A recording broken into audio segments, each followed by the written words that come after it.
اختلاف ہے کہ بھئی اس سے کون مراد ہے۔ بعض لوگ کہتے ہیں یہ سکندر جو ذوالقرنین ہے یہ مقدونی جو تھا وہ ہے، لیکن صحیح بات یہ نہیں ہے کہ اس سکندر کو ذوالقرنین قرار دینا مشکل ہے، کیونکہ وہ خوف خدا سے خالی ایک شخص تھا، اور یہاا قرآن جس بندے کا تذکرہ کر رہا ہے یہ اللہ تبارک و تعالیٰ کی وحدانیت پر یقین بھی رکھتا تھا، اور جو ہے نا اللہ تبارک و تعالیٰ کی توحید کا بھی یہ قائل تھا۔ بہرحال قرآن کے مطالعے سے یہ پتہ چل رہا ہے کہ جو ذوالقرنین نامی جو بھی تھا ایک شخص، اللہ تبارک و تعالیٰ نے اس کو مادی قوت سے نوازا تھا، روحانی اور ایمانی طاقت بھی اللہ تبارک و تعالیٰ نے اسے دی تھی، اس کی جو فتوحات کا دائرہ تھا وہ بڑا وسیع تھا، مشرق سے مغرب اور مشرق کے آخری کنارے اور مغرب کے آخری کنارے تک اس کی فتوحات کا سلسلہ جو ہے نا پہنچ چکا تھا۔ اپنی فتوحات کے زمانے میں اس کا گزر ایک ایسی قوم پر ہوا جو پہاڑوں کے درمیان آباد قوم تھی، اور ہمیشہ ایک وحشی قوم کے حملوں کا انہیں سامنا کرنا پڑتا تھا، جسے قرآن یاجوج ماجوج کے نام سے یاد کرتا ہے۔ چنانچہ اس قوم نے درخواست کی ذوالقرنین کو کہ آپ ان سے ہماری جان چھڑا دے۔ چنانچہ ذوالقرنین نے ایک مضبوط دیوار لگا دی، جس کی وجہ سے وہ یاجوج ماجوج کے حملوں سے محفوظ ہو گئے ہیں۔ یہ دیوار قرب قیامت میں ریزہ ریزہ ہو جائے گی، جیسے روایات میں آتا ہے یہ اس کو کھرچنے کی کوشش کرتے ہیں، شام تک یہ اچھا خاصا اس کو کھول دیتے ہیں، جاتے ہوئے کہتے ہیں کل کھول دیں گے، انشاءاللہ نہیں کہتے ہیں، تو اگلے دن پھر وہی، چونکہ سیسے کی ہے اس لیے وہ پگھل کے دوبارہ وہ دیوار سیدھی ہو جاتی ہے۔ یہ جو یاجوج ماجوج ہے 17ویں پارے میں جو ہے نا کل کے منزل میں یہ آتا ہے کہ قرب قیامت کے وقت جب یہ نکلیں گے تو وَهُمْ مِنْ كُلِّ حَدَبٍ يَنْسِلُونَ، کہ ہر چھوٹے سے جو ہے نا ڈھیری سے یہ پدکتے ہوئے آئیں گے۔ گویا کہ یہ جیسے روایات میں آتا ہے ایک چھوٹے سے پودے کے نیچے یہ پورا جرگا، درخت نہیں کہہ رہا ہوں پودا کہہ رہا ہوں، پودے کے نیچے ایک پورا جرگا بیٹھے گا، لیکن طاقت اور قوت کے اعتبار سے جو ہے نا یہ بہت زیادہ ہوں گے۔ چنانچہ جب دجال سے تمیم داری رضی اللہ تعالی عنہ کی ملاقات ہوئی تھی اور رسول اللہ صلی اللہ علیہ وسلم نے وہ واقعہ سنایا، تو اس نے ایک سوال یہ پوچھا تھا کہ کیا بحیرہ طبریہ میں ابھی پانی ہے؟ اس نے کہا ہاں پانی ہے۔ اس کا مطلب یہ ہے کہ پھر جب پانی ہے تو اس کا مطلب یہ ہے کہ ابھی قیامت بہت دور ہے اور میرے آنے کا وقت تو قرب قیامت والا ہے، اور یہ یاجوج ماجوج کا زمانہ ہوگا کہ جب یہ بحیرہ طبریہ سے ان کا پہلا والا گروہ گزرے گا تو پانی وہ سارا پی جنا کے جب پچھلا والا گروہ آئے گا وہ کہیں گے اس میں کسی زمانے میں پانی ہوا کرتا تا، یعنی پانی کا نام و نشان بھی نہیں ہوگا۔ زمین والوں کو ختم کریں گے، عیسیٰ علیہ السلام کا زمانہ ہوگا، حضرت عیسیٰ علیہ السلام سارے لوگوں کو طور پہاڑ کے اوپر لے کے جائیں گے، جو ایمان والے گنے چنے لوگ ہوں گے، باقی ساری دنیا کا خاتمہ یہ یاجوج ماجوج دنیا والوں سے لڑ کے پھر آخر میں کہیں گے چلو آؤ اب آسمان والوں سے لڑتے ہیں، اور آسمان والوں سے لڑنے کی صورت کے اوپر تیر پھینکیں گے، اللہ اوپر سے اس تیر کو خون سے رنگا ہوا واپس بھیجیں گے، یہ نیچے تالیاں بجائیں گے کہ ہم نے بندہ مار دیا۔ پھر اللہ تبارک و تعالیٰ ان پر ایک وبا لائیں گے، سارے مر جائیں گے، اور حضرت عیسیٰ علیہ السلام تو یہ ان کے لیے جو انہوں نے دیوار باندھی یہ وہی ذوالقرنین نے جنا باندھی تھی۔ اب یہ دو جنا اس صورت میں دو چیزیں ہیں، مادیت اور روحانیت، اور یہ سلسلہ قیامت تک چلتا رہے گا، ایک طرف مادیت اور دوسری طرف آخری زمانے میں مادیت کا جو سب سے بڑا جنا پیروکار ہوگا وہ دجال ہوگا، اور اس کے مقابلے میں روحانیت میں حضرت عیسیٰ علیہ السلام اور مہدی یہ ہوں گے اور ان کا مقابلہ کریں گے۔ اسی لیے سورہ کہف کے آخری اختتام پر ان لوگوں کو حکم دیا گیا ہے کہ بھئی صرف مادیت پر آپ بھروسہ نہ رکھو، بس جو کوئی اپنے پروردگار سے ملنے کی آرزو رکھتا ہے چاہیے کہ وہ اچھے کام انجام دے اور اپنے پروردگار کی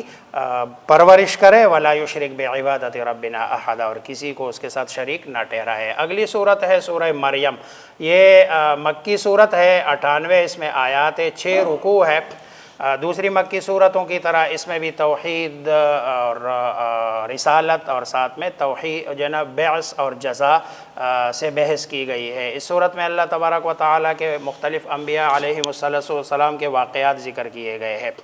ان میں سب سے پہلے حضرت زکریا کا واقعہ بیان ہوا۔ ہڈیاں کمزور ہو چکی ہے، بوڑھے ہو چکے ہیں، عمر بھی زیادہ ہو چکی ہے، بال سفید ہے، اہلیہ بھی بوڑھی ہے، بانجھ بھی ہے، ابھی تک کوئی بچہ پیدا نہیں۔ حضرت زکریا کی عمر 120 سال ہے اور اہلیہ کی عمر 98 سال ہے، اور اس جو ہے نا بظاہر اب اولاد کا ہونا ممکن نظر نہیں آ رہا ہے، لیکن اللہ تبارک و تعالیٰ کے سامنے ہاتھ اٹھا دیے اور ہاتھ اٹھا کے اللہ سے اولاد مانگی۔ بیٹا مانگنے سے پہلے انہوں نے 3 باتیں کی ہے۔ پہلا یہ کہ میں بہت کمزور ہوں، نمبر 2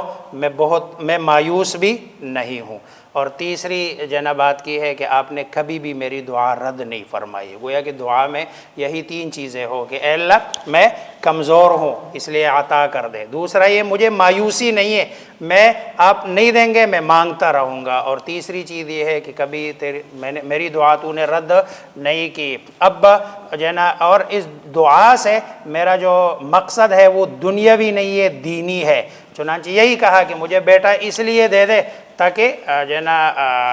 ایسا بیٹا عطا کر دے کہ جس سے تو بھی خوش اور تیرے بندے بھی خوش، اور وہ نبی بن کر لوگوں کی خدمت کرے۔ اللہ نے حضرت یحییٰ کی صورت میں انتہائی صالح اور دیندار عابد زاہد بچہ عطا کر دیا، جس کو اللہ تبارک و تعالیٰ نے نبوت سے سرفراز فرمایا۔ اس کے بعد حضرت عیسیٰ علیہ السلام کی ولادت کا واقعہ تفصیل کے ساتھ ذکر ہے۔ حضرت عیسیٰ علیہ السلام کی ولادت ظاہری بات ہے عجیب طریقے سے ہوئی، بغیر باپ کے جو ہے نا حضرت عیسیٰ علیہ السلام کی ولادت، اور جو ہے نا حضرت مریم کیسے اپنے گھر والوں سے الگ ہو کر عبادت کے لیے بیت المقدس کے مشرقی گوشے میں جو ہے نا چلی گئی، کیسے جبریل ان کے پاس آئے، پھر جبریل نے ان کے گریبان کے اندر سے پھونک ماری ہے اور انہیں حمل ٹھہر گیا، اور جب قوم کے پاس آئی تو ظاہری بات ہے یہودیوں کے زبانیں تو کھل گئی، انہوں نے کہا یار بچہ پیدا ہو گیا، ظاہری نقشے میں تو جو ہے نا یہی کہا جا سکتا ہے جو اللہ تبارک و تعالیٰ کی قدرت کو نہیں مانتا، چنانچہ اللہ کے حکم سے ماں نے اپنے گود میں لیے ہوئے بیٹے کی طرف اشارہ کیا کہ اس سے پوچھ لے یہ کدھر سے آیا، مجھے نہیں پتہ۔ لوگوں نے کہا بھئی یہ کیسے بولے گا، یہ تو ابھی چھوٹا بچہ ہے۔ وہی بچہ بولا انی عبداللہ، میں اللہ کا بندہ ہوں، آتانی الکتاب، اللہ تبارک و تعالیٰ نے مجھے کتاب دی ہے۔ تو یہ جو ہے نا حضرت عیسیٰ علیہ السلام یہ واحد قرآن میں اس کو جو ہے نا یکلمہ فی المہد و کہلا کہ یہ بات کرے گا ایک تو ماں کے گود میں، ابھی جو ہے نا پنگوڑے میں ہے اسی میں بول رہا ہے، اور بڑھاپے میں ادھیڑ عمر میں بھی یہ جو ہے نا بولے گا۔ اس کے بعد جو چیزیں ہیں حضرت عیسیٰ علیہ السلام نے کہ مجھے کتاب دی گئی ہے، مجھے نماز کا حکم ہے، مجھے اپنے رب کی عبادت کا حکم ہے، 5 وقت میں اپنے والدین کا فرمان بردار ہوں، عزیز و اقارب کا خدمت گزار ہوں، میری طبیعت میں تواضع ہے، کبر نہیں ہے، غرور نہیں ہے، چھٹا یہ کہ مجھے دنیا اور آخرت میں امن اور سلامتی کی خوشخبری سنائی گئی ہے۔ اس کے بعد حضرت ابراہیم علیہ السلام کا واقعہ ہے۔ حضرت ابراہیم علیہ السلام کی ولادت اور ان کے بارے میں اہل کتاب کا اختلاف بیان کرنے کے بعد سورہ مریم جو ہے نا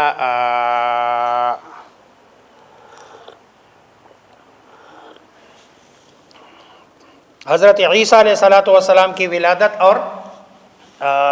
ان کی ولادت میں یہودیوں کا اختلاف، اس کے بعد سورہ مریم حضرت ابراہیم علیہ السلام کا واقعہ بیان کرتا ہے۔ ابراہیم علیہ السلام کے قصے کی طرف جو مشرک باپ کے ساتھ ان کا پیش آیا ہے،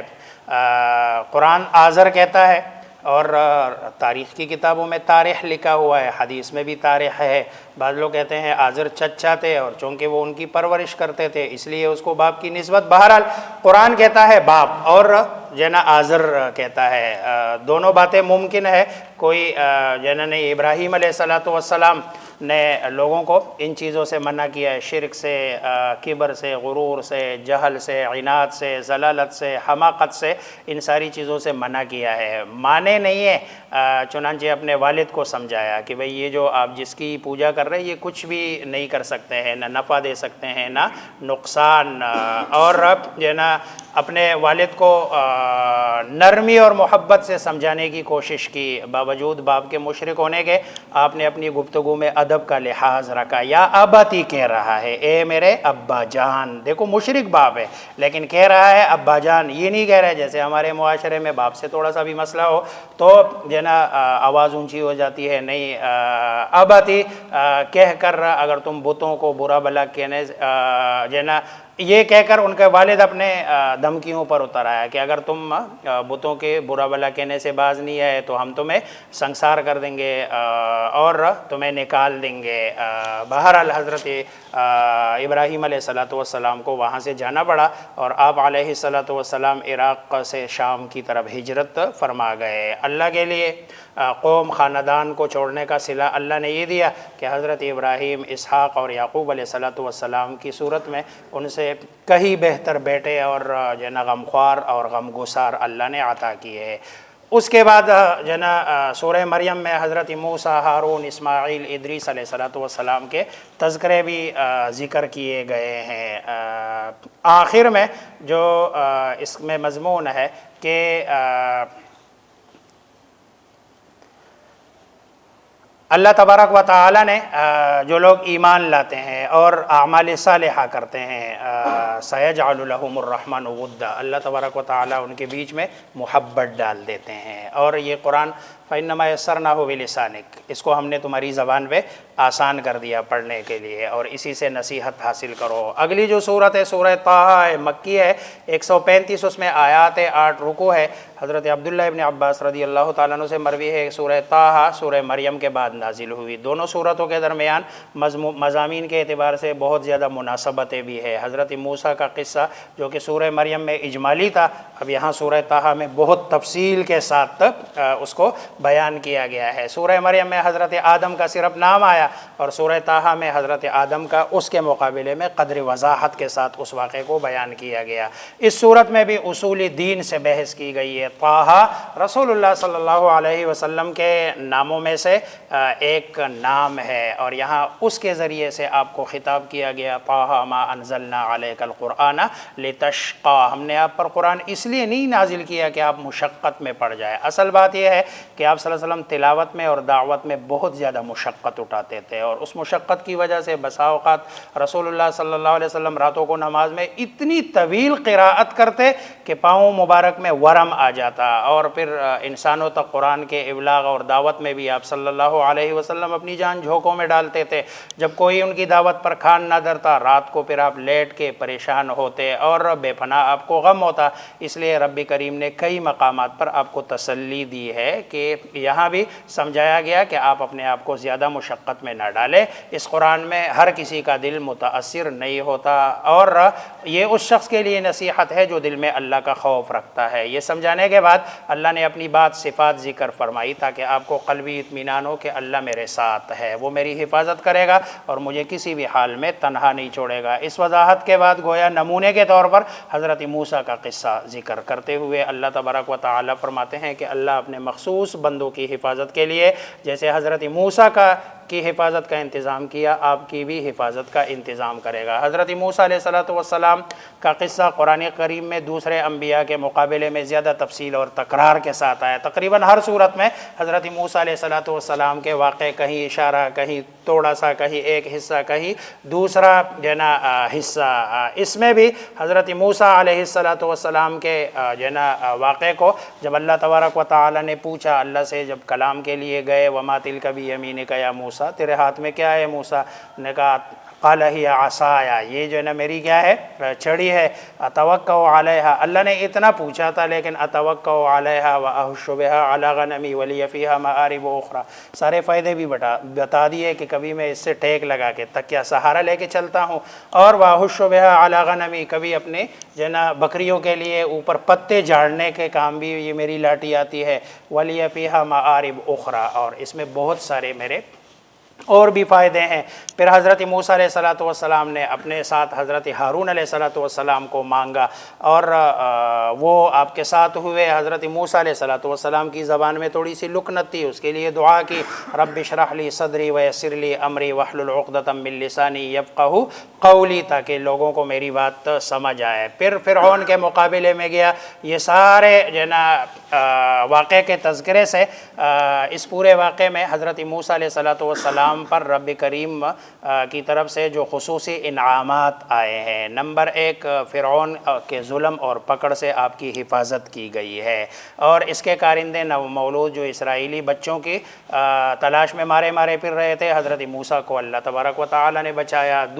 دوسرا جو انعام ہے آپ کی تربیت اور پرورش کا خصوصی اہتمام اور نگرانی، اور وہ بھی فرعون کے گھر میں اللہ تبارک و تعالی نے کرایا، پوری عزت اور احترام کے ساتھ۔ رضاعت کے لیے حقیقی والدہ کو آپ کے پاس والدہ دودھ بھی پلا رہی ہے، اور ساتھ میں اس کو پیسے بھی مل رہے ہیں۔ دیکھو یہ اللہ جب کرنے پہ آ جائے، اسی ماں سے جو حقیقی ماں ہے اس سے دودھ پلوا رہے ہیں اللہ تبارک و تعالی، اور ماں سے فرعون جو قتل کرنے کے در پہ ہے اس سے پیسے بھی نکلوا رہے ہیں۔ یہ اللہ تبارک و تعالیٰ کی قدرت ہے۔ پھر آپ سے ایک قبطی کا قتل ہو گیا، لیکن آپ کو قصاص میں قتل ہونے سے بچا لیا۔ پھر مدین سے واپسی پر آپ کو نبوت عطا کی گئی، اور اللہ نے آپ کو شرف کلامی سے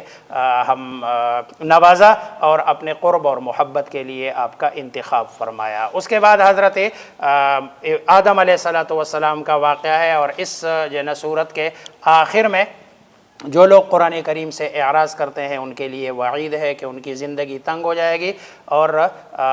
انہیں قیامت والے دن بھی اندھا کر کے اٹھایا جائے گا۔ جیسے انہوں نے دنیا میں قرآن سے اعراض کیا تھا، یہ آخرت میں اللہ تبارک و تعالی ان سے اعراض۔ پھر آخر میں آپ صلی اللہ علیہ وسلم کو حکم دیا کہ بھئی آپ یہ جو آپ کے مخالفین ہیں ان کو حکم کہہ دیجئے کہ سب اعمال کے نتائج منتظر ہے، پر تم بھی منتظر رہو، ان قریب تمہیں معلوم ہوگا کہ سیدھی راہ پر چلنے والا کون ہے اور جنت کی طرف راہ پانے والا کون ہے۔ اگلی سورت کا جو ایک پاؤ پڑھا گیا سورۃ الانبیاء، 17ویں پارے کا آغاز ادھری سے ہوتا ہے۔ اس سورت میں 112 آیات ہے اور 7 رکوع ہے۔ اس سورت کی وجہ تسمیہ شاید یہی ہے کہ 7 انبیاء علیہم السلام کا یہاں ذکر آیا۔ صحیح بخاری میں حضرت عبداللہ ابن مسعود رضی اللہ تعالیٰ عنہ سے مروی ایک روایت ہے کہ سورہ بنی اسرائیل، سورہ کہف، سورہ مریم، طٰہٰ، انبیاء نزول کے اعتبار سے پہلی اور میری قدیم دولت اور کمائی ہے۔ گویا خود رسول اللہ صلی اللہ علیہ وسلم نے اس کو اپنی دولت اور کمائی جنا کہا ہے۔ سورۃ الانبیاء کے جو اہم مضامین ہے، دنیا کی زندگی کے زوال کی تصویر کھینچ کر دکھائی گئی ہے، اور بتایا گیا ہے کہ قیامت کا وقوع اور اس کا آنا انتہائی قریب ہے۔ اقتربت الساعہ، لیکن اس ہولناک دن سے انسان غفلت میں پڑا ہوا ہے، نہ اس کے لیے کوئی تیاری کرتا ہے، نہ ہی ایسے اعمال کرتے ہیں کہ جو وہاں کام آئیں گے۔ ان کے سامنے جب بھی کوئی نئی آیت آتی ہے تو ان کا مذاق اڑانے اور اسے جھٹلاتے ہیں۔ وہ جانتے بھی ہے کہ اس عظمت والے کلام کو کیسی سنجیدگی اور وقار کے ساتھ سننا چاہیے۔ نمبر 2، مشرکین آپس میں رسول اللہ صلی اللہ علیہ وسلم کے بارے میں کہتے ہیں کہ یہ جو شخص ہے رسالت کا دعویدار ہے، یہ رسول تو نہیں ہے، کیونکہ یہ تو ہمارے جیسا ایک انسان ہے، اور یہ دوسرے انبیاء جیسے مادی معجزات کے پیش کرنے سے عاجز ہے۔ قرآن نے جواب دیا کہ اس سے پہلے جتنے بھی انبیاء آئے ہیں سب انسان تھے، کھاتے پیتے تھے، دوسرے انسانی تقاضے بھی پورے کرتے تھے۔ کوئی ایسا نبی نہیں آیا جو بشری تقاضوں سے پاک ہو۔ جہاں تک معجزات کا تعلق ہے تو قرآن سے بڑا معجزہ اور کون سا ہو سکتا ہے جو اللہ تبارک و تعالی نے سرکار دو عالم محمد مصطفیٰ صلی اللہ علیہ وسلم کو عطا کیا۔